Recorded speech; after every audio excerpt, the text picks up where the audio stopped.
Hello, welcome to the show. Look, I want to start out talking about sports. I'm a huge sports fan. I love sports, baseball, football, hockey.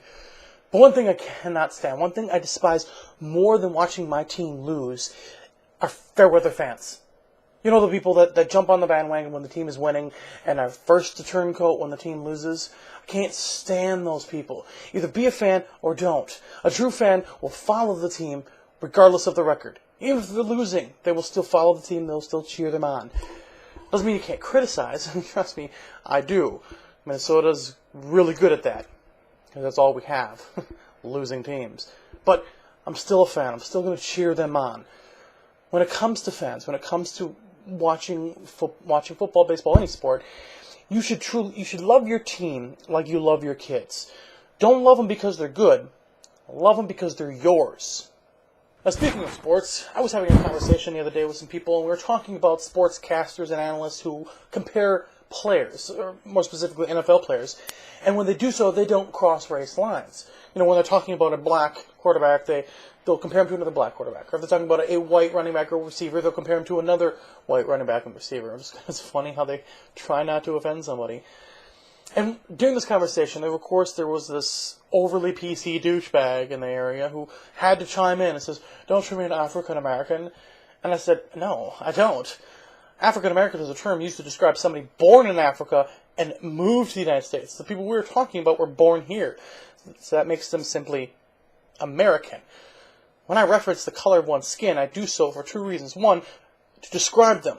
Like if I were to say they were 6'3", 200 pounds, brown hair, blue eyes. Or in an ironic musing, like the conversation we're having about the sportscasters. But when talking about the color of one's skin, it should only be used as a way to describe somebody, and that's all it is. It's an evolutionary characteristic brought upon the region of the world their ancestors are from. To use it in any other way just perpetuates the racist mentality in a society. Look, I'm not saying a person shouldn't have pride in the ethnicity and culture of their ancestors. Of course they should. They just shouldn't use one single physical characteristic as the basis of that pride.